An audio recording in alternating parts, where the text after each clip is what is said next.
Hello everyone, welcome to your channel study point channel में आप सभी का स्वागत है। आज हम लोग पढ़ेंगे संज्ञा के बारे में। ठीक है, संज्ञा हिंदी ग्रामर में, हिंदी लैंग्वेज में मोस्ट इम्पॉर्टेंट टॉपिक। संज्ञा किसे कहते हैं? संज्ञा किसी व्यक्ति, वस्तु, स्थान या भाव के नाम को संज्ञा कहते हैं। ठीक है, किसी व्यक्ति, वस्तु, स्थान अथवा भाव के नाम को संज्ञा कहते हैं। नाम को संज्ञा कहते हैं। मेन फोकस इस वर्ड पे नाम। किसी भी व्यक्ति का नाम हो, किसी भी वस्तु का नाम हो, किसी भी स्थान का नाम हो, किसी भाव का नाम हो, कोई अवस्था हो, कोई दशा हो, उसे संज्ञा कहते हैं। ठीक है, संज्ञा सिंपल भाषा में अगर समझिए कि संज्ञा क्या होता है, आप अपने चारों तरफ देखिए, जो भी चीज़ें आपको दिख रही हैं सभी संज्ञा हैं। पूरे यूनिवर्स में जितना कुछ है सब संज्ञा है। क्यों? क्योंकि सभी का कुछ ना कुछ नाम है।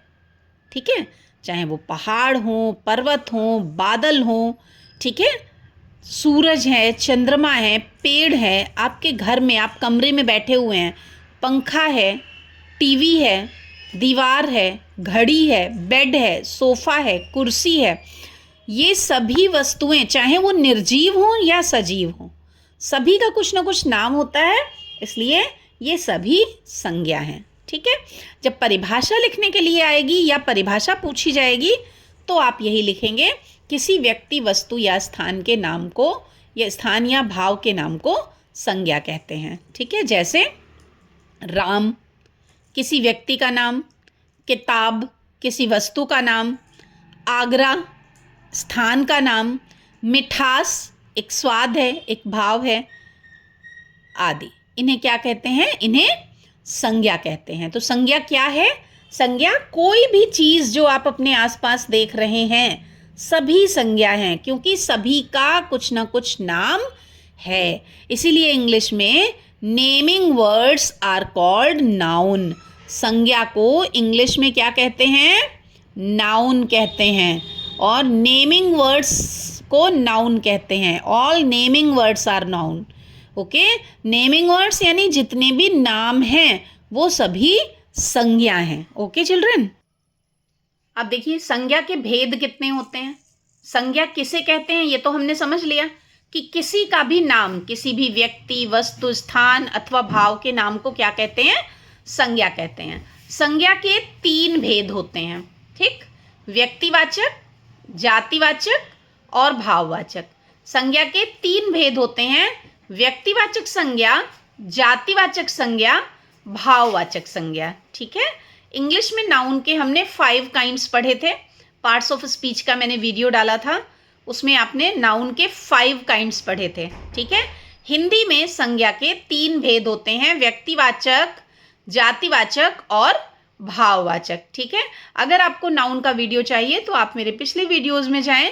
ठीक है, वहाँ आपको पार्ट्स ऑफ स्पीच का वीडियो मिलेगा जिसमें आपको noun, pronoun, verb, adverb, adjective सारे ही वीडियोस मिलेंगे। ठीक है, सो 3 भेद होते हैं संज्ञा के, व्यक्तिवाचक संज्ञा, जातिवाचक संज्ञा और भाववाचक संज्ञा। अब हम तीनों के बारे में एक एक करके सीखेंगे कि व्यक्तिवाचक क्या होती है, जातिवाचक क्या होती है और भाववाचक क्या होती है। ठीक है, तो सबसे पहले हम सीखेंगे व्यक्तिवाचक संज्ञा के बारे में। देखिए, व्यक्तिवाचक क्या है? जो शब्द किसी व्यक्ति विशेष के बारे में बताते हैं, जो शब्द किसी व्यक्ति विशेष के बारे में बताते हैं व्यक्तिवाचक संज्ञा कहलाते हैं। ठीक है, व्यक्तिवाचक संज्ञा क्या होती है? जो किसी व्यक्ति विशेष के बारे में बताएं, किसी विशेष, किसी पर्टिकुलर के बारे में बताएं, वो होती है व्यक्तिवाचक संज्ञा। जैसे गंगा, राहुल, लखनऊ, रामायण, ये हम किसी विशेष के बारे में बात कर रहे हैं, कॉमनली बात नहीं कर रहे हैं हम सबके बारे में, किसी विशेष के बारे में बात कर रहे हैं, इसे व्यक्तिवाचक संज्ञा कहते हैं।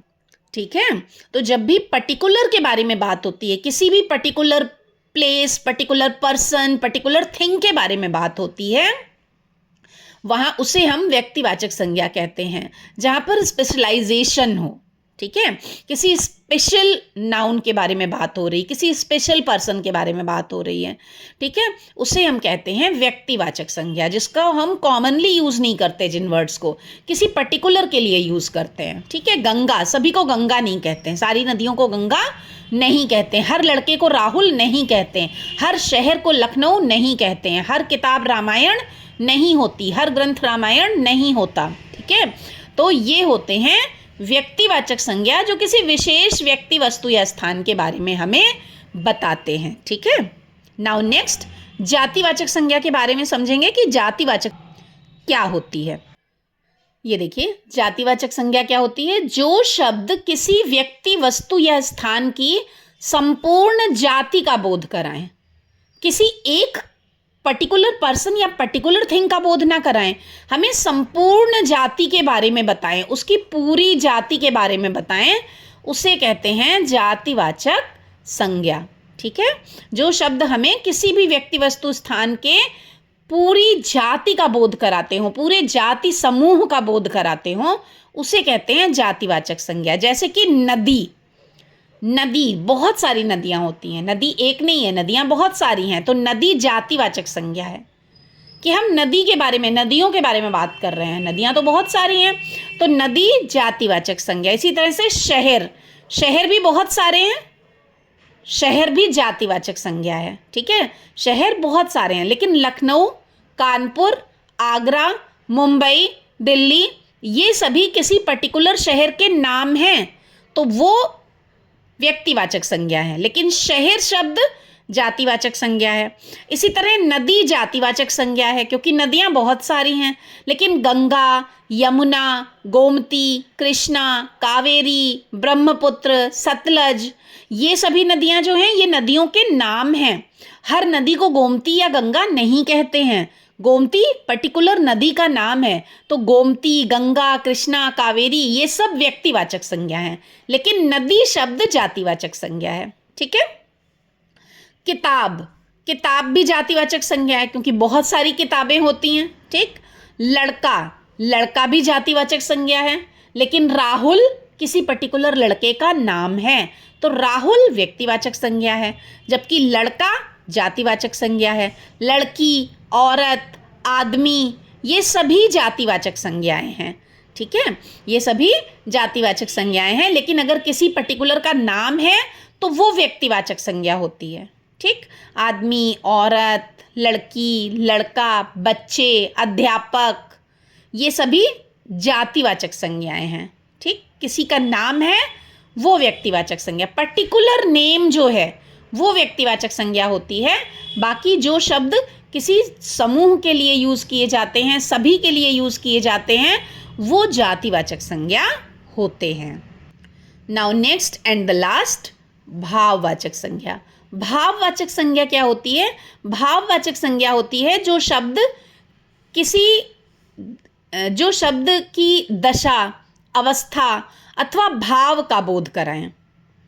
जो शब्द, कोई भी शब्द है जो शब्द की दशा, अवस्था अथवा भाव का बोध कराएं, ठीक है। जो किसी भी व्यक्ति, वस्तु या स्थान की, ठीक है, इसको आप ऐसे भी कह सकते हैं, जो शब्द किसी व्यक्ति, वस्तु या स्थान, ठीक है, ये भी कह सकते हैं कि जो शब्द किसी व्यक्ति, वस्तु या स्थान की दशा, अवस्था अथवा भाव का बोध कराएं, उसे भाववाचक संज्ञा कहते हैं, ठीक है। जैसे सजावट, वहाँ की सजावट बड़ी सुंदर है, तो सजावट क्या है? सजावट भाववाचक संज्ञा है। बहादुरी भाववाचक संज्ञा है।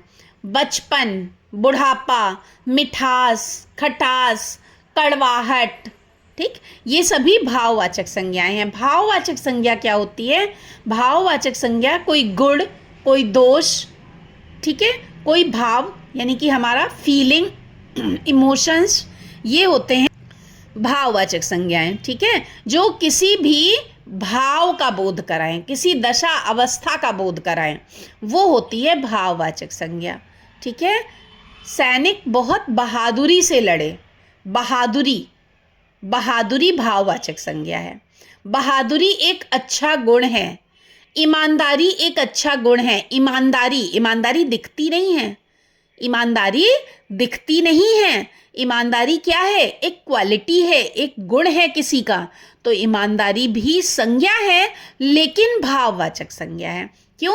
क्योंकि ईमानदारी किसका नाम है? ईमानदारी किसी क्वालिटी, किसी गुण का नाम है। मैंने कहा ना, नाम संज्ञा होते हैं।